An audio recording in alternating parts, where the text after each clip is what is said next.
Pues Pato, bienvenido a este capítulo Entre Líneas, a esta nueva temporada. Gracias por ser nuestro primer invitado y espero que también seas el primero de muchos, porque esta nueva estructura la estoy explorando y creo que va a funcionar muy bien. Digo, en anteriores temporadas lo que hacía era entrevistar a diferentes CEOs, CMOs de muchas industrias y platicábamos y pues al final la plática se hacía muy amena, entonces espero que sea este caso. Y pues muy emocionada también de saber más acerca de esa antena, que creo que es una gran idea, y ya nos platicarás más a fondo. Pero me emociona porque también creo que es de las empresas que están encajando en una industria interesante, que es parte de la sustentabilidad. Y creo que es un impacto que trasciende y que realmente hace el cambio en el mundo. Entonces, para conocerte un poco más, quiero que nos platiques cuál es tu pasión. Pues ya, pues, nada, muchas gracias por invitarme. Yo feliz de estar aquí contigo en Entre Líneas y encantado. ¿Cuál es mi pasión? Pues realmente mis pasiones me he dado cuenta que se enfoca mucho a la parte humanitaria. Me Okay. gusta mucho esta parte de ayudar a las personas, ayudarme a mí, ayudar a los que me rodean más que nada, ¿no? Eso me he dado cuenta que realmente es una pasión que sí, que es como un drive para mí en mi día a día. O sea, me emociona, me da gusto y soy de esas personas. ¿Has oído que hay personas que les drena convivir, que les drena Sí. dar? Que es normal. Yo soy al revés, o sea, yo me nutro de estar con personas, de convivir, de platicar y de... Ahí tengo una palabra que me encanta que es creativar, o sea, de estar Ujú. aventando cosas, piloteando cosas, me encanta. Y la verdad es una de mis pasiones más grandes, así a grandes rasgos. Y también obviamente el deporte me encanta, el surf, el fútbol, todo eso es como donde me salgo un poquito. Y me encanta el golf, me apasiona A mí de igual. verdad. Muy bien, es buen deporte. Sí, justo, o sea, creo que lo mencionas muy bien. Hay personas que tienen esta personalidad de, bueno, este personality trait, lo voy a poner en inglés, ¿no? De convivir los drena, pero creo que también es un poco de qué tan extrovertido o introvertido eres. Y bueno, tú esta combinación de extrovertido, que me queda claro que es 100%, ya me contarás más a fondo, pero también es parte del cambio que quieres hacer y por eso pues, te gusta estar con personas y te gusta aprender de ellas. De las respuestas que he visto, que me has compartido, y ahora que mencionas el fútbol, cuéntame qué querías hacer de chiquito y por qué no funcionó, o por qué hubo un punto donde tuviste que cambiar ese sueño. Pues fíjate que yo me moría de ganas de ser futbolista, era mi sueño, o sea, y lo va a seguir siendo, ya no va a pasar, pero era mi sueño. No sé por qué siempre me visualizaba entrando al Estadio Corregidor aquí en Querétaro, con la camisa de la selección y el número 11 y todo el mundo gritando, ¡Pato! Ya sabes. Y me encantaba, jugué toda mi vida fútbol en la prepa, ya en la universidad no. Y, y no fue como historia de taxista, ¿no? O sea, sí me rompí la rodilla, pero no fue por eso. La típica. Sí, realmente fue porque cuando entré a la universidad, yo empecé estudiando en México, en el ITAM, y ahí la verdad no había fútbol. O sea, era fútbol rápido, no No. me gustaba. Y dije, pues bueno, ahorita no, ya eventualmente regresaré. Y fue algo que se fue esfumando dentro de mis objetivos o de mis sueños. Y fui siendo más real y decir, me encanta ser futbolista, me encantaría ser futbolista, pero entró también esta parte que dije, creo que no sé, me entró a edades muy tempranas que dije, creo que tenemos, o sea, somos pocos, afortunadamente, los que podemos tener esta educación y todo, y creo que tenemos que ir un poquito más allá que el deporte. O sea, no digo que el deporte sea malo, ni mucho uno, es una maravilla, has ayudado a muchas personas, pero empecé a sentir una responsabilidad diferente, ¿no? Una responsabilidad más de aportar desde otra perspectiva, no tanto como la parte del deporte, sino aportar más a la sociedad en otros aspectos. Estuvo muy rara esa, como, cómo llegué a eso a edades tan tempranas, pero eso fue haciendo, no que se esfumara mi sueño porque sigue estando allá, ahí, sino que me fuera centrando más a otra visión y a otros objetivos que tengo ya ahorita en mi vida personal y profesional. ¿Y crees que también este cambio en cuanto a tu perspectiva del deporte se fue un poco llevando la mano a lo que pasa en México, que es la falta de apoyo ¿Al deporte?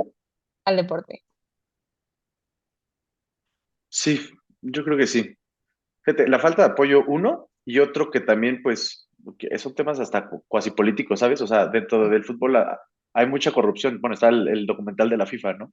O sea, hay mucha corrupción también y es el deporte más visto a nivel mundial. Entonces, también llegar es muy difícil, uno, y dos, pues también aquí para probarte con las fuerzas básicas y todo eso era moches y lana y deja tú la parte económica. También hay gente que de verdad ve el deporte, en este caso el fútbol, como su forma de salir adelante. ¿Me explico? O sea, su Sí, forma de realmente mantener a su familia, de dejar un legado y estás compitiendo con chavitos, en mi caso con chavitos de diferentes comunidades o que venían de otras partes, de otros municipios de Querétaro, nada más a probarse y ellos iban al todo, o nada. O sea, iban desde el punto sí, que si te ven como posible rival, literalmente te iban, te tronaban la pierna, te metían, o sea, buscaban que te salieras, ¿sabes? Entonces sí. dije, padre, pero no lo mío. Sí, totalmente. Creo que también es un ambiente difícil en cuestión de competencia. O sea, cualquier deporte es difícil, pero fútbol en específico en México es como ese escape o muchas veces lo he visto con futbolistas que es todo o nada, o sea, tal cual como lo dices, ¿no? Es como su oportunidad de brillar y si no la arman ahí, no se ven en otro lugar, entonces es difícil.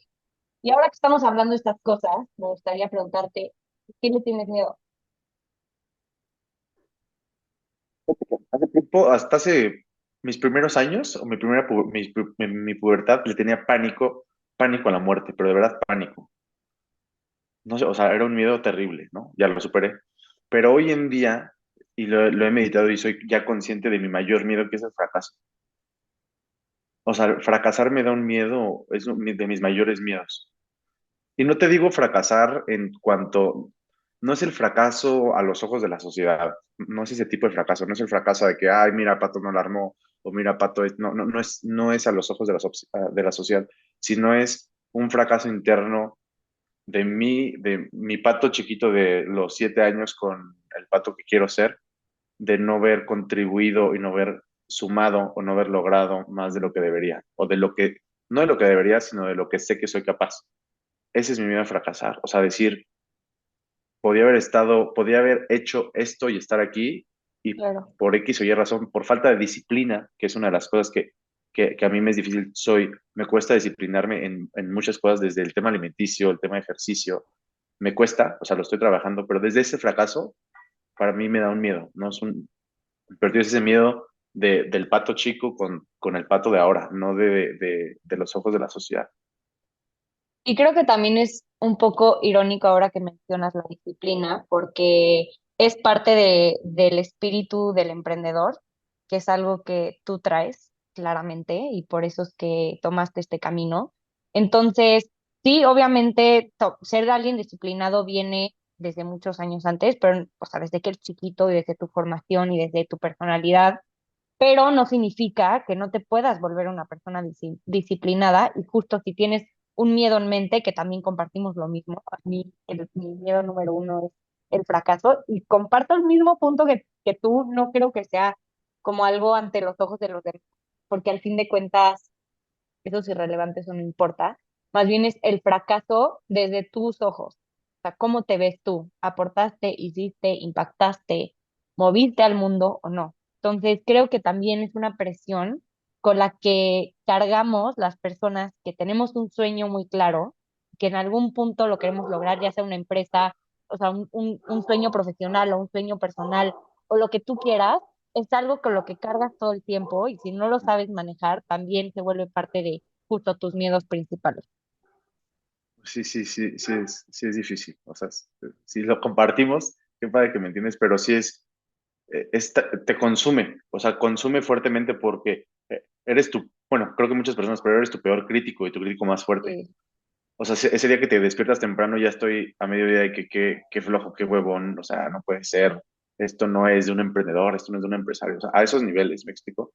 Entonces, también parte del crecimiento tanto profesional como personal es saber que la disciplina no es siempre estar a tope, ¿no? O sea, hay días que se vale sí, flaquear, hay días. Y eso a mí en lo personal me cuesta mucho. O sea, yo tengo que hacer de que siempre, o sea, tajante. Y si un día no, me cuesta volverme a recuperar, ¿no? O sea, me costaba.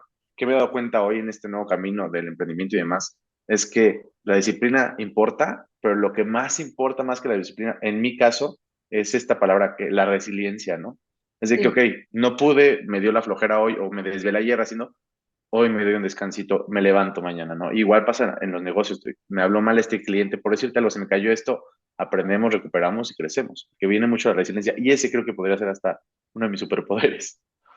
La resiliencia, y la verdad es que sí es un concepto súper importante y creo que es difícil de aprender. Es difícil no de aprender porque, pues al fin de cuentas, no creo que sea algo que justo aprendes, más bien creo que es difícil aceptar que eres capaz de ser resiliente, porque a veces, pues es muy difícil como que luchar con esta perspectiva de que las cosas pueden ser de una manera y de cierta forma puedes shapearte, puedes adaptarte a tomar otro camino, adaptar, no, aceptar el cambio más bien y seguir. Entonces creo que esto también es parte de los retos principales. Claro, Ahora que compartible. estamos, ahora que estamos hablando de estos retos que tenemos como emprendedores todos los días, me gustaría que me platicaras más a fondo. ¿Qué es esta industria tan atractiva de food tech? ¿Por qué la escogiste y qué es Antena? Qué súper, súper pregunta. Bueno, FoodTech en general es todo, o sea, cualquier cosa de tecnología que mejore la industria de alimentos, tanto la producción, distribución, oferta de alimentos, todo esto viene siendo FoodTech, ¿no? Todo lo que vaya a afectar directamente la comercialización, la venta y la producción. ¿Por qué escogí esta industria? Esa es una súper pregunta y pocas veces me lo habían hecho. Yo trabajé anteriormente en industria feed, se llama feed industry, que es la parte de nutrición y salud animal. Todo lo Ujú. relacionado con alimento para ganado, puerco, cerdo, gallina a nivel internacional. Y me encantaba esa industria, no voy a mentir, me encantaba no la industria como tal, sino lo que generaba esa industria, o sea, la importancia y el impacto de esa industria a nivel mundial. No importa dónde estuvieras en el mundo, necesitabas de esa industria, o sea, necesitas de la industria de alimentos, ¿no? Que al final esa era de animales, era la proteína más fuerte, la origen animal, o la más consumida, pero necesitábamos de esa industria. Entonces me enamoré de la industria, no tanto del sistema de esa industria, sino de la industria. Y empecé a darme cuenta que si realmente, bueno, me empecé a dar cuenta primero que el cambio climático, o sea, está y está más cerca de lo que mucha gente cree y que muchos políticos y muchos gobiernos creen o hacen creer, ¿no? O sea, me di cuenta de la realidad de la situación de las cosas, ¿no? Porque tuve la oportunidad de viajar bastante y conocer diferentes economías, culturas dentro de de esta misma industria de los alimentos balanceados, que es la feed para animales. Me di cuenta que la verdad tenía mucha área de oportunidad, demasiada área de oportunidad. Y dentro de mis ganas de yo hacer ya un cambio, o sea, poder yo poner mi granito de arena con, no digo que con mi nombre, pero sí con mi sello, decir, yo empecé esto porque es lo que yo creo, voy a trabajar para mi sueño y por lo que yo quiero hacer, me di cuenta que tenía que ser industria de alimentos, porque si queríamos en un cambio real, en cambio climático, desde mi perspectiva tiene que ser desde la parte de alimentos, porque es la que se necesita sí o sí y trae mucho cambio, pero hay industrias que yo he visto que han crecido muchísimo más, ¿no? Y el impacto que hacen a nivel ambiental no es tan fuerte. No te digo, o sea, yo no estoy peleado con la fintech ni nada, yo soy financiero, pero la fintech ha crecido demasiado. O sea, ya a Sí, niveles que si hoy habláramos con un banquero de hace 30 años, diría, ni de broma, te creo lo que está pasando, ¿me explico? claro, sí. Y ahora lo extrapolamos a otras industrias y están como rezagadas en ese aspecto. No, no tan rezagadas, pero sí, hay área de oportunidad. Y hay, por eso dije, ¿sabes qué? La food tech es una, y empecé a hablar de empecé a hablar de los insectos como una excelente alternativa para el consumo de animales, como fuente de Ah, proteína para los animales. ¿Para qué? Para los pollos, para la acuacultura, era una excelente alternativa. Esto lo oí, me acuerdo, en un evento en Madrid, en 2019, antes de la pandemia, o 2018, no me acuerdo y, y hablaban que México podía ser una de las potencias mundiales en producción de insectos para el consumo de animales, por todo lo que engloba México, o sea, desde la posición geográfica que nos afecta el clima, tenemos clima casi todos los días del año, 24/7, tenemos el factor del sol, que es una maravilla en México, sí. y tenemos una mano de obra barata, o sea, relativamente hablando, y tenemos la mayor variedad de insectos del mundo. ¿No? Entonces veían a México como una gran potencia y estaba muy desperdiciado esto. Entonces, Sí, ahí fueron los primeros destellos de antena casi, ¿no? y ahora que mencionas México, creo que es un gran ecosistema para emprender este tipo de cosas. El otro día estaba platicando con mi papá acerca de todos los retos mundiales, ¿no? Que vienen y las típicas soluciones que la ONU ofrece para, ya sabes, la Ujú. crisis alimentaria mundial y todo lo que viene para un futuro. Y resulta que los visionarios, millonarios número uno del mundo, emprendedores, están invirtiendo muchísimo en terrenos. Y terrenos porque saben que esto viene grave. Pero a ver, terrenos no, o sea, no para desarrollo. Me refiero a tierra para cosechar, tierra fértil, ¿no? En este caso, pues estamos hablando de otro tipo de proceso que son los insectos. Y ahora nos vas a platicar más a fondo cómo funciona, porque sé que a comparación de, por ejemplo, la industria animal que consume muchísimos recursos naturales para su funcionamiento y también contamina bastante, es una comparativa muy grande, ¿no? De cómo son estos dos procesos. Sé que los insectos son una gran fuente de nutrición, o sea, tienen muchísimos nutrientes, pueden llegar a ser, en cierta forma, un reemplazo para las proteínas. Entonces, hablando de esto, justo de los insectos, me gustaría preguntarte, cuéntame más de ellos, o sea, ¿por qué? ¿Qué tanto ofrecen? ¿Cómo puedes cambiar la mentalidad de la gente de estoy comiendo un insecto? Porque la verdad es que todavía creo que existe un poco un tabú. Imagínate, si aquí en México es común, un poco común el estilo de los insectos, ya sabes, tenemos gusanos de maguey, tenemos los grillos, los chapulines, lo que tú quieras, y la gente pues realmente los consume y es relativamente normal. Ahora, ¿cómo cambias la mentalidad de las personas que no están familiarizadas con eso? Dicen, ¿yo por qué voy a probar un producto hecho de insectos? ¡Qué asquerosidad! ¿No? Y Sí. cuando platicábamos y cuando me contabas más de esa antena, me acuerdo que dijiste, realmente lo que queremos hacer es que los alimentos sean ricos, o sea, que sepan bien. Entonces, platícame más de los insectos. Pues fíjate, es súper punto. Los insectos vienen desde hace años, o sea, desde literal que éramos casi cavernícolas, o sea, eran la fuente de Sí. proteína más sencilla que se podía cosechar. Era más fácil agarrar un grillito ahí en lo salvaje que irte a matar un mamut, casi, ¿me entiendes? Y si hay, o sea, en la historia hay como, o sea, se está documentado cómo había como estos como pocitos donde se guardaban insectos, había un bulto de insectos o había insectos y decían, pues claramente cuando éramos gatherers, ya sabes, era más fácil absorber proteína de los insectos que de otra fuente, ¿no? Tristemente, con la revolución industrial y todo eso, empezamos a ver a los insectos como nuestro peor enemigo. ¿Por qué? Por el campo. O sea, el insecto era el peor enemigo del campo, ¿no? O sea, le pegaba a, a los plantíos, echaba Sí. todo y empezamos a hacerlo nuestro peor enemigo. Ahora, los insectos son una de las, si no es que la mayor biomasa del mundo. O sea, la cantidad de insectos es brutal, o sea, es impresionante.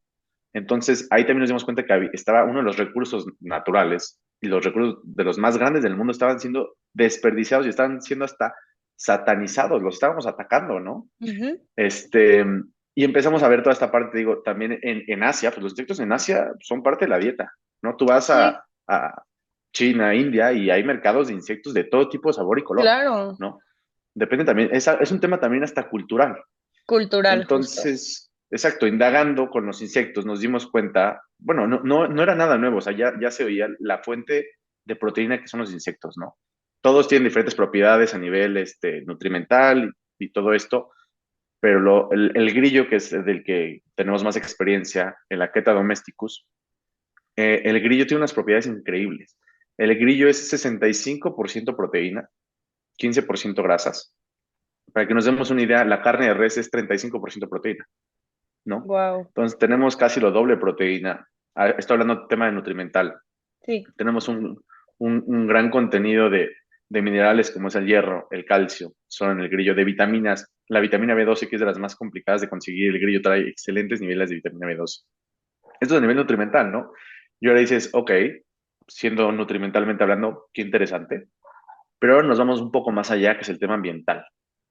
Los insectos requieren únicamente el 4% de los recursos naturales que requiere la ganadería tradicional para llegar a los mismos niveles en proteína. O sea, para llegar al mismo gramo de proteína de grillo que de res, por así decirte, necesitamos únicamente el 4% de recursos naturales. Nosotros podemos cultivar, podemos llegar a 1 kilo de harina de grillo molida, si quieres verlo así, que trae 65% de proteína, con cerca de 10 litros de agua y puede hacerse hasta en 1 metro cuadrado de tierra o de espacio. ¿Por qué? Porque nos podemos verticalizar, nos podemos ir para arriba lo que queramos, literalmente como edificio, ¿no? Ujú. Y también no hay emisiones de gases de efecto invernadero, ni dióxido de carbono, ni metano. Cosa que la ganadería, bueno, la industria de alimentos completa, hoy más o menos, es responsable de 1/3 de las emisiones de estos gases. Sí, No. Entonces, si logramos hacer que dentro de la cadena nuestras fuentes de proteína, que es lo más importante dentro de nuestra alimentación, tenga una nula o muy, muy baja huella de carbono, del 4% como en este caso, bueno, el impacto sería increíble, ¿no? Entonces ahí fue como, fuimos viendo todo este tema que dijimos, oye, pues, ¿cómo lo hemos hecho de un lado? O sea, ¿cómo lo hemos victimizado y hemos hecho al insecto nuestro peor enemigo en cuanto, dentro de la misma cadena de alimentos, ¿no?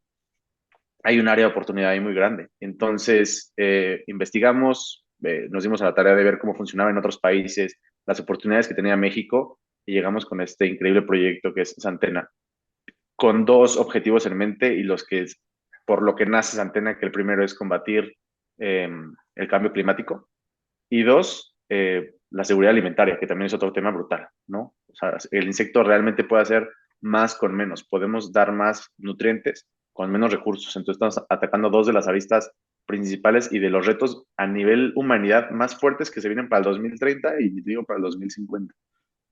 justo ya me contestaste la siguiente pregunta que tenía, que era ¿qué retos Santena está atacando? Entonces, eso me parece buenísimo. Y hablando un poco de los procesos ahora que mencionabas, ¿no? De los grillos y de, bueno, de los insectos en general, ya sabes, estuve investigando un poco más a fondo, entonces vi que había dos tipos de proceso.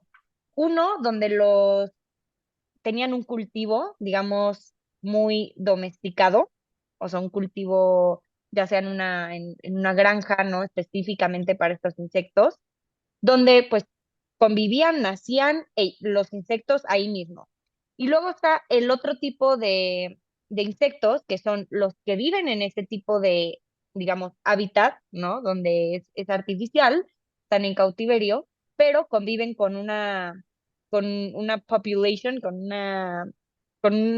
muchos insectos que no están, digamos, no crecieron en un ambiente cautivo, sino que es un ambiente muy wild, ¿no? O sea, exacto, salvaje. Entonces, ¿qué piensas de estos dos métodos y cuál crees que se usa más en México?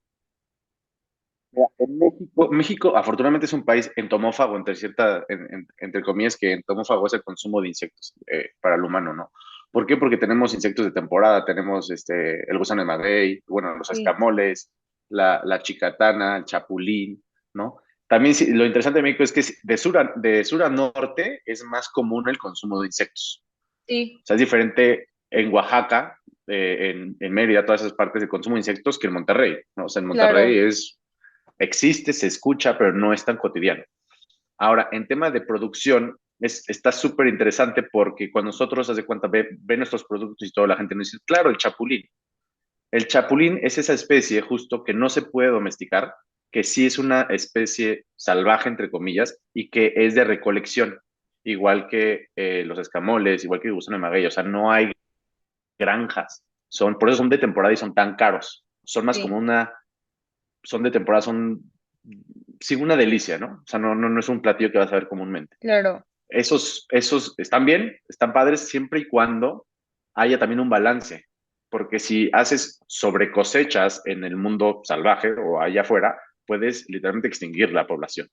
O sea, si no hay un control de los gobiernos, que sí hay cierto control aquí en sí, México para la recolección del escamole, todo eso, puedes acabarte la producción y ya valió. Y hay familias realmente recolectoras que viven de eso, ¿no? sí, Ahora, eso también se vuelve un reto porque y entras al tema de oferta y demanda, ¿no? ujú, Tienes una demanda constante porque hay gente que le gustan esas cosas y creciente porque es algo de moda, tendencia, hasta de estatus si quieres verlo así en tema de escamole, ¿no? Pero tienes muy poca oferta. Entonces ahí también entra el precio.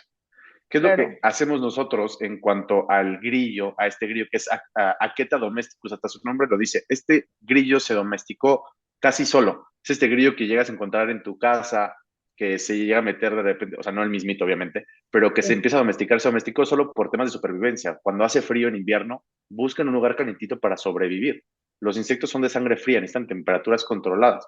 Por eso cuando tú, en invierno, hay muy pocos mosquitos, hay muy pocos insectos, por lo general están Sí. metidos en la tierra, están hibernando, bajan su sistema, casi se mueren, pero lo bajan para sobrevivir la helada o la fría o el frío, para Ujú, cuando ya esté caliente volver a salir, reproducirse y ahí acabó, ¿no? Entonces lo que nosotros hacemos en Santena y con las granjas, que son granjas Grillum, lo que hacemos ahí es domesticar al insecto, ¿no? O sea, ujú, meterlo en ambientes controlados, entra ya a producción, a un ciclo productivo en el cual tiene desde la parte de eclosión del huevo, desde que ponen los huevos, las primeras fases ujú. del grillo, dietas, entras a temas de temperatura, y eso le casi como una producción de pollo, casi de cualquier animal, ¿no? O sea, en tema en cuanto a los controles que tienes que tener. ¿Eso El por qué? Para cautiverio. garantizar dos cosas. Exactamente, justo. Sí. Inicias a controlar dos cosas. Eso se hace para dos cosas. Uno, para garantizar la producción, o sea, para que la oferta esté constante, ¿no? Y dos, para mantener y asegurar la inocuidad y la salubridad, ¿no? Porque como vamos para consumo humano, no puedes, o sea, es muy peligroso industrializar, o no industrializar, pero corres un riesgo tú cuando te echas algo salvaje, ¿no? O sea, por eso no Sí, comemos puercos salvajes ni nada de eso salvaje. O sea, hay un riesgo. no, por supuesto. Por supuesto, y justo no se puede comer cualquier, como dices, ¿no? Cualquier tipo de insecto y no es como que recolectado de, ay, ya lo encontré y ya se puede consumir, ¿no? Pasa por todo este proceso muy específico. Oye, Pato, ahorita dijiste algo que se me hizo bien interesante, que fue la temporada de las cosechas de los insectos. Entonces, sé que cuando hay temporadas y cuando no durante todo el año tienes acceso a estos insectos, pues claramente con el rollo de la oferta y la demanda, fácil de entender, los precios se elevan. ¿Qué buscas Antena en este sentido para que sea realmente un alimento accesible? ¿O no es el mercado? ¿O cómo lo ven ustedes? Ok, super pregunta. Este proyecto, como platicamos, este proyecto tiene una ambición muy grande. O sea, no queremos que sea un producto de moda, no queremos que sea un producto de clases, casi. Ujú, Para hacer un cambio, bueno, lo sabemos, para hacer un cambio real en el mundo necesitamos atacar a la clase más grande, que tristemente siempre es la clase más marginada sí, pues es la clase choncha, ¿no? Hay países que será la clase media, en nuestro caso en México es la clase baja. Entonces para hacer un cambio real, tienes que pegarles a las personas, pero no solo convencerlas, sino tienes que llegarles a precio, porque hay gente que claro. pues, con centavos cambia hábitos, ¿no? Entonces, lo que estamos buscando en Santena es llegarle a eso, o sea, realmente hacerlo masivo para crear el cambio que necesita el planeta y la humanidad. Entonces, en lo que estamos trabajando y por lo que se tiene que domesticar el insecto, en este caso solo estamos hablando del grillo, porque vienen otros insectos después, es, es justo eso, poder domesticarlo, poderlo controlar a tales puntos que nos volvamos y nos estamos volviendo expertos y pioneros en todo esto para mantener precios y bajar costos para que podamos Claro. ser más accesibles, ¿no? O sea, no queremos ser esa, esa empresa que se mantiene en un solo segmento, o sea, necesitamos llegarle a todos y a todas lo más pronto posible. Entonces ahí entramos a un tema de growth también, o sea, cómo lo hacemos para crecer aceleradamente, no tanto por el tema de exposure y de que queremos ser el siguiente unicornio así de agresivo, sino de que necesitamos hacer esto por la humanidad. Entonces, y eso ya entra un tema bien interesante que tuvimos que hablar entre Sí. socios de, ¿nos metemos al mundo del VC y del investment o no?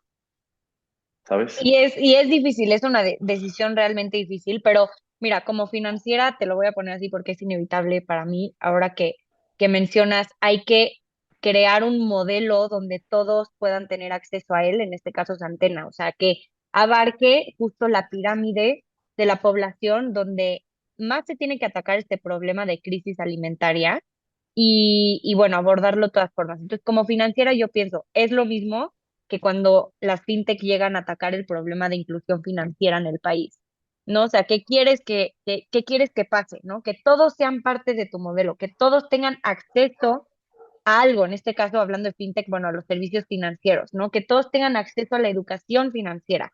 En este caso ustedes, que todos tengan acceso a estos alimentos que sean realmente enriquecedores para su salud. Y ahora que hablamos de VC, y de Unicorn, inevitablemente mi tema preferido. ¿Qué es Antena? Es una biotech, ¿Es una food tech? ¿Cómo lo categorizas tú? Santena, es una excelente pregunta. Santena, gran parte es food tech, porque dentro de food tech también está la parte de food science, ¿no? Que en food Claro, science también podemos meter la parte de biotech, toda la parte de ingeniería en alimentos, todo eso. ¿Por qué? Porque nosotros estamos haciendo el cambio desde adentro, o sea, desde la parte biotecnológica del insecto. Mi co-founder y mi sitio, Edgar Boro, se está encargando él de toda la parte de biológica del insecto y de la transformación del insecto a diferentes ingredientes y cómo se puede aplicar también en los alimentos.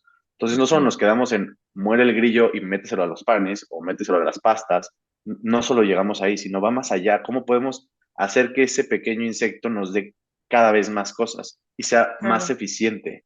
Entonces, Santena trae una base muy fuerte de biotecnología, de biotech, de ingeniería en alimentos, pero la forma en la que tenemos que ver al mundo es la parte de food, ¿no? La parte Sí, de la producción de estos alimentos, ¿no?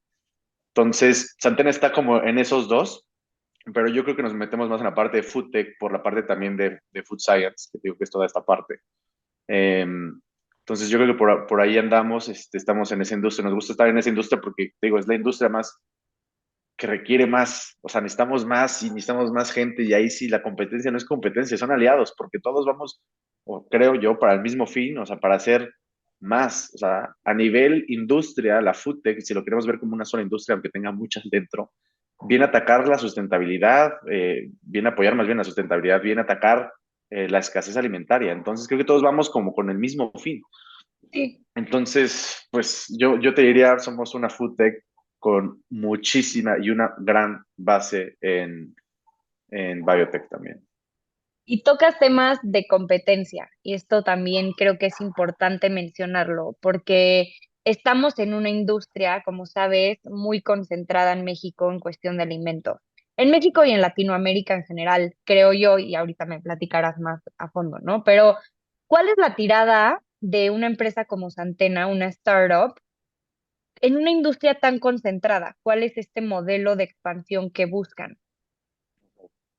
Pues como bien lo dices, Georgie, y yo creo que a nivel mundial, la industria de Sí, alimentos está controlada por 5, máximo 10 agentes. O sea, tenemos, y no hay nada en contra de ellos, lo hicieron muy bien y están donde están y han logrado hacer cosas increíbles para traer alimentos al mundo. O sea, estamos hablando de Mars, de Kellogg's, de Nestlé, hasta Unilever, todo eso están por allá, ¿no? O sea, no hay nada en contra de ellos, lo hicieron muy bien y por algo están allá. Pero ¿cómo le haces Antena para crear este impacto? O sea, nosotros y hemos tenido pláticas internas que no fueron fáciles porque está siempre romantizado esto de quiero ver mi producto en Anaquel y que sí. lo compren. Está hermoso, pero te Es tienes que ir más difícil, allá, al además. trasfondo. Es difícil, es complicado y ese pequeño salto a llegar al retail es por lo que yo creo que grandes food techs nunca llegaron a los ojos de nadie, porque ese salto o esa ambición mal hecha, yo creo, o muchas veces errónea, no tengo que sea mal hecha, costó un gran proyecto con un gran impacto. Tengo historias de terror que me sé, por eso me arriesgo a decirlo. Entonces, ¿qué hemos hecho nosotros y qué está dentro de nuestras mentes y dentro de nuestro laser focus? Es, ¿sabes qué? Tenemos que proveerles a esos grandes para que sea un impacto global, o sea, para que este proyecto no se quede solo en México y en tiendas especializadas aquí en Querétaro o en ciertas ciudades, sino para que sea masivo, hay que perfilarnos para proveerle los insumos a estos grandes jugadores, ¿no? Entonces, ¿cómo se está perfilando Santana y cómo está haciendo su visión para llegar a más personas? Nos encantaría que fuera con Santana, pero sabemos que a lo mejor no va a ser el camino tan claro. Entonces, ¿qué es lo que vamos a hacer? Es que Santana ahorita está fungiendo como, le llamamos como un proof of concept. Estamos mostrándole Como al una mundo y a POC. las grandes, exacto, justo, que le estamos enseñando a las grandes industrias, a los grandes jugadores, ahorita en México, pero también a nivel mundial, que oye, un pan de grillo ya no está tan loco, ya está en el mercado, ya hay ingresos, ya hay un nicho que lo está consumiendo. Entonces, a lo mejor, por decirte un ejemplo, hablando de pan Bimbo, o sea, del pan para Bimbo, podría decir, Sí, oye, Bimbo, podría decir, oye, pues Antonio ya tiene un pan, le va bien y es un pan que el mercado le está gustando y lo está pidiendo. Ya no es tan arriesgado, a lo mejor para Bimbo hacer una inversión en esa línea de producto o en sacar un producto así, ¿no? En claro. cambio, si hubiésemos llegado solo a quererle vender la harina de grillo y decirle, oye, Bimbo, sácate un pan, va a estar buenísimo, te lo van a comprar, sin un Santena, sin una marca Santena allá afuera, diría, no, hombre, o sea, está muy difícil ese salto, ¿no? O sea, Sin un y lo hemos nicho y visto, sin justo, sin probar el eh, producto, ¿no? exacto, por eso decimos que vamos como un proof of concept. Claro que no estamos peleados con llegar a retail, porque a lo mejor para que este proof of concept se instale bien en las grandes industrias, y solo estamos hablando ahorita de la industria de alimentos, pero Sí, si se instale bien esa industria, a lo mejor sí requiere llegar a retail, ¿no? Para que las grandes industrias digan, ok, ya ahora sí, a lo mejor ese es el salto, pero a lo mejor sí, y ya es diferente que entren ellas y digan, ahora sí, o yo tomo la parte del pan Santena, o sabes que ya me animo yo como Bimbo y saco mi línea de pan alto en proteína de insecto, o varias, ¿no? Por eso Antena está sacando varios productos, estamos sacando diferentes productos para la industria de alimentos, para poderlo validar. Y ahora la validación en este tipo de productos es muy complicada, es muy difícil, pero hemos encontrado una fórmula perfecta. Y nuestra fórmula y nuestra filosofía en Santena es, hacemos productos e ingredientes deliciosos, nutritivos y sustentables. En ese orden, en ese orden para el mercado. ¿Por qué? Porque tú puedes tener claro, el mejor producto, el producto más verde y más nutritivo, el que cura el cáncer si quieres. Pero si sabe a madres, muy nadie. pocas personas van a sacrificar su indulgencia para consumir ese producto. ¿Me explico? Y lo vemos con varios productos muy buenos, ¿no? Que está el ejemplo Veganos, de los... incluso, ¿no? O Exacto, sea, lo que decir, está el ejemplo de los primeros Impossible Burgers de hace años, ¿sabían? no, Raro o feo sí, y no se pudo hasta que llegó Beyond Meat, llegó Impossible, porque llegaron sí. todas estas que hicieron unos procesos biotecnológicos fuertísimos para que primero fuera delicioso y ya después se pudiera incluir en las cadenas, ¿no? Claro, Entonces, hoy eso en está haciendo día sabe Santena. igual. Justo, hoy en día un Beyond Meat es lo mismo, o sea, sabe casi casi a carne. O sea, realmente es como dices, la tirada número uno para el consumidor. O sea, creo que nos ha pasado y seguramente no solo con estos productos que simulan ser de proteína animal, lo que sea, pero yo lo pongo con ejemplos de productos veganos. O sea, yo tengo amigas veganas que dicen, no, mira qué delicioso este pan o este helado o lo que tú quieras. Y yo digo, a mí, pero ni me lo pongan enfrente porque no lo voy a consumir, ¿sabes? Y es algo relativamente bueno para el cuerpo, algo relativamente sano, más bien es muy sano. Entonces, ahora que tenemos estos productos justo de insectos, pues deberían de tener este concepto o este drive hacia lo, son ricos, consúmelo, pruébalo. Entonces, me gusta mucho que tengan esta filosofía y creo que, como dices, o sea, la industria retail es el camino porque como quiera es la forma de exponerle al mundo tu producto y de cierta forma es donde las masas van y compran y todos vamos al súper y todos compramos. Entonces, si quieres dar a conocer, las grandes empresas van a tener que mover su estrategia o justo empezar a hacer partnerships con empresas como Santena Startups que están dispuestas a ofrecer tus productos que ya tienen todo atrás, la biotecnología, el el POC, ¿no? O sea, el grupo control, todo el diseño del producto que están dispuestos a sacarlo al mercado. Entonces, eso me fascina. Y ahora quiero salir a otro tema, que es la industria de restaurante, porque lo he escuchado bastante. Y para esto te quiero preguntar, ¿qué piensas de esta tendencia que viene del Board of Innovation de la MIT? Que yo lo menciono muchísimo, no sé si lo has visto en entre líneas, en otras entrevistas he hecho varias preguntas de esto. Y una de las preguntas específicamente de food es, ¿qué piensas de esta proyección para 2050 que es Tube meat and insect food will become mainstream? ¿No? O sea, ¿qué piensas para estos años que vienen? Ya escuché que hay varios restaurantes también que en Europa, en Estados Unidos, que están probando sus productos con sus comensales y dicen, a ver, chicle y pega y me piden algo relacionado con esto. Entonces, ¿cuál es tu perspectiva? Ok, me encanta. Y te voy a decir, no, el eslogan de Santena ahorita es Making Insects a Foodie Mainstream, Oh, justo. entonces queda Y perfecto. vamos para allá hasta cierto punto, pero hay algo de la palabra mainstream que nunca he podido encontrarla como la traducción tan bonita Sí. para el español, que no nos encanta dentro de Santena. Y te voy a decir por qué. La matcha, o el matcha, como tú quieras verlo, estos superfoods fueron mainstreams. Y llega un punto cuando entra la Sí, ciencia, porque la ciencia entra y o rompe todo o arregla todo.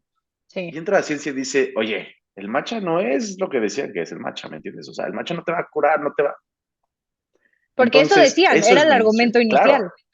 claro, claro, claro. Entonces decíamos, pero ¿sabes qué se hizo el mainstream? Que lo posicionó muy, muy rápido. Lo puso en la boca de todos, hasta el punto que se hicieron experiencias como restaurantes y cafés solo en base a ese producto. ¿Me Sí, explico? Lo potencializaron. Ya que toda la ciencia desmintió, bajó un poquito, pero sigue estando ahí, ¿eh? O sea, sigue viendo gente. Y a mí no me gusta el matcha, pero tengo amigos y amigas que, bueno, por el matcha dan lo que sea, la ¿me vida, entiendes? sí, Literalmente. Entonces, qué bueno que hablas de los restaurantes y así, porque justo hoy estábamos platicando internamente y decimos, ¿sabes qué? La industria restaurantera y todo eso se basa en experiencias. Todos los alimentos, todo esto va mucho en base a las experiencias. ¿Cómo fue tu experiencia? Desde que llegaste al restaurante, ¿cómo se ve, si quieres verlo así? ¿Cómo te atendieron? Y después, ¿cómo estuvieron los platillos y qué tanto te sorprendieron? ¿No? sí, Entonces, yo creo que es un camino muy, muy interesante porque para abrir camino a este tipo de productos, vaya la redundancia, tienes que empezar a hacer experiencias. Tienes que empezar a ponerles experiencias a las personas, a los consumidores en la cabeza y que vean que los grandes restaurantes o las grandes cadenas están empezando a dar ese salto.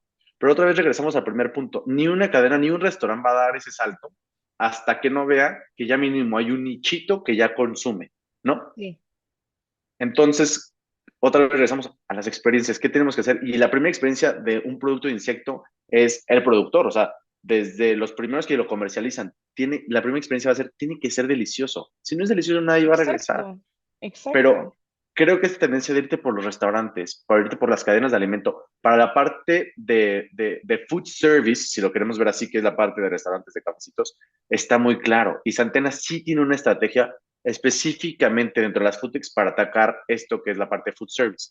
Nos gusta mucho en Santena, admiramos muchísimo a la empresa chilena Notco, de Not Company. Es una empresa Ujú. que nos encanta por cómo lo ha hecho, lo que hizo, la innovación que hizo en inteligencia artificial para crear su formulador que se llama, creo que Giuseppe, si no mal recuerdo. Y una de las cosas que nos encanta mucho que hizo Notco fue estas colaboraciones en el food services. ¿A qué voy con esto? Pues Notco, ya viste, llegó con Alsea, por aquí en México. Colaboró con el Starbucks y ya en Starbucks, no sé si a nivel nacional, pero en grandes partes de la ciudad, mínimo de Querétaro y otras ciudades grandes, ya puedes pedir tu café con Not Milk. Y ya puedes ir a Sí, Burger King y te pides tu Not Burger. Estas colaboraciones con la food service industry son clave, pero otra vez regreso al principio, no van a pasar si no hubo previa una buena demanda y un nichito para que estas industrias den ese salto, ¿no? Y lo estamos haciendo nosotros poco claro. a poco. Hemos hecho colaboraciones, no con food services todavía, pero nuestra primera colaboración fue con una empresa líder en México de producción de pastas integrales y orgánicas, Ujú. que hicimos un joint, digo, un profit share justo para poder lanzar un proyecto piloto de la primer pasta de insecto, bueno, en este caso de grillo de Latinoamérica. Entonces ahí se comparte riesgos, hasta cierto punto financieramente Sí, hablando, pero también potencializas los canales porque le llegas a los consumidores ya de esa empresa. Y este claro. tipo de colaboraciones son las que va a buscar Santena, está buscando Santena y va a pelear Santena, porque es la forma de llegar a los consumidores. No solo vale con estar en estantería y el mejor lugar en retail, sino que vayas a un restaurante, que lo puedas probar, que digas, oye, me eché un pan de grillo, o sea, me eché un avocado Sí. toast de grillo, ¿qué onda, no? Estas Y experiencias, G, sabía son clave. y sabía a pan, ¿sabes? No No, sabía sabía a nada brutal, más, brutal, justo. brutal. Fíjate que hemos hecho cápsulas que luego irán viendo, que es las primeras reacciones de cualquier persona probando un producto Santena. Muchas personas entran con una cara de que, uy, o sea, de que lo voy a probar porque ya me lo están poniendo aquí, pero era una mordida, una probada, y de verdad sus reacciones son priceless. O sea, es una Sí. sorpresa y un asombro, y eso se traduce en un perfecto marketing de word to mouth. Perfecto. Porque llegan a su casa y le dicen, mamá, esposo, esposa, acabo de probar un pan de grillo. ¿Cómo? Si lo voy a comprar, no necesitas probar. Y eso nos ha dado un boost brutal. No hay mejor marketing que eso. De boca a boca. Es primordial tenerlo. Y a ver, creo que ya me contestaste una pregunta que le iba a hacer como la última, que es ¿qué empresa Échamelas. en esta industria admiras? Que ya me dijiste, pero te voy a hacer otra porque ahora se me viene a la mente. Estamos hablando también de canales de distribución, en el sentido de cuando tú haces un partnership con una empresa, tú compartes, en este caso, como su client base, ¿no? O sea, tienes acceso a estos clientes que ya conocen la marca, que son fieles a la marca más los tuyos. Entonces estás sumando dos mercados ahí. Ahora, hablando de canales de distribución, he visto que muchas food techs lo que están queriendo hacer es innovar los canales de distribución en cuanto a la tecnología, ¿no? Entonces, meterse muchísimo a la distribución online y ventas online y que tú puedas pedir tus productos a través de su plataforma o a través de la página web como si fuera un, ya sabes, como si fuera un supermercado casi casi que tú pides o por un Rappi o lo vemos con un Justo, lo que sea, ¿no? Entonces, ¿cuál es tu visión acerca de este tema de canales de distribución online? ¿Les gustaría en algún futuro tener como su propio canal o sería un poco primordial o se irían por otro lado? Lo platicamos. Santena sí tiene su e-commerce, en el cual podemos distribuir a todo México nuestros productos, Ujú. ¿no? En nuestro caso, sí hay cosas que nos gustan, pero nos asustan, si lo quieres ver así. Nos gusta porque le puedes llegar a más gente, puedes llegar a otros estados, otras ciudades, ¿no? Pero tienes un tema logístico que todavía sigue siendo una barrera, que es el tiempo, y los productos son perecederos. Entonces también ahí Sí, puedes, pues tristemente no llegan los productos bien. Y como tenemos una filosofía hoy todavía en cierta línea de Santena que no le metemos conservadores, ¿no? Entonces no va. Hoy todavía no va mucho el delivery sin poder garantizar la cadena. O sea, si no va en sí, cadena de frío o si no es casi un just in time de 1 o 2 días, se nos complica mucho. Pero toda esta parte de dentro, que también Trafute, que es la parte de deliveries, tanto a restaurantes que están aplicaciones como Didi, Uber Eats, Rappi, y la parte de supermercados como Justo, hay una muy buena y nueva en México que se llama Somos. Todas este tipo de empresas de delivery están y revolucionaron la industria, ¿no? claro, Y se potencializaron todavía más con la pandemia, ¿verdad? Pero creo que es una gran alternativa. A mí me encanta hablar de alternativas, no me gusta hablar de sustitutos ni de eso, de alternativas. Es una gran alternativa para bien, ciertas personas, pero en México otra vez regresamos al punto. Para las masas todavía no es muy viable, ¿no? Entonces, sí, está bien que esté ahí, nos gusta que esté ahí, todo empieza, como dijimos, todo empieza para cierta nicho y se tiene que ir en cadena para llegarle. Entonces, mientras lo hagamos y se vaya haciendo adecuado y con la intención de llegar a más personas para proveer más, creo que está perfecta, ¿no? Esa es en la parte de deliveries, porque después nos vamos a la parte de FoodTech también, que es surplus y waste management, que también ujú, se están haciendo unos esfuerzos logísticos para hacer los just in times de los supermercados, de la industria restaurantera, para que no tengan tanto inventario y bajar las mermas y que no haya sí, desperdicios de alimento, porque el desperdicio de alimento es uno de los grandes retos de la industria de alimentos a nivel mundial. 1/3 de los alimentos se van a la basura, o sea, se vuelve sí, waste, ¿no? Entonces es brutal. Hay empresas como Perfecto aquí en México que están haciendo una chamba increíble de darle más vida a los alimentos de supermercado o de restaurantes que están a punto de tirarse. Empresas en Europa como Too Good To Go, que le están dando más vida a todos esos productos, también son unas foodtechs que hay que aplaudirles y reconocerles. O sea, no todo está perdido, ¿no? Y claro. también entran dentro del delivery y entran en toda esta parte y creo que es una maravilla. Me encanta esa respuesta porque justo en México creo que hay muchísimo mercado y hay varias empresas que están uniendo todos sus esfuerzos para hacerlo. Y el waste industry en general y food waste industry es enorme. O sea, sí he leído, no tengo los números ahorita, pero he leído que es un segmento que está en crecimiento exponencial así. Entonces, la combinación de delivery más tech más lo que tú quieras, creo que le está boostando en cantidades impresionantes este sector. Y pues bueno, me choca porque ya llegamos al final, si no se nos va a hacer eterno, pero me encantó esta plática, me encantó saber más de Santena. Les voy a compartir las redes para que se puedan meter y también su página web es @santenamx, si no me equivoco, ¿sí? Ok, en Instagram. Y su página web, no sé si tengan, pero también ponérselas aquí para que los puedan investigar más y el Instagram de Pato y que estén al tanto de las siguientes noticias, porque de verdad es una gran idea. Te felicito a ti y a Edgar, los dos, la neta, son unos cracks. Me fascinó conocer esto, que me contaras más, porque siempre nos habíamos escrito y como que siempre era de que, ay, te quiero entrevistar, y yo siempre decía, ay, lo quiero entrevistar, pero nunca se armaba, entonces por fin se logró y qué bueno, entonces muchísimas felicidades, de verdad me da mucho orgullo que existan emprendedores así, me emociona y creo que tiene un gran futuro y espero que nunca lo dejen. Gracias a ti por el espacio, por la oportunidad.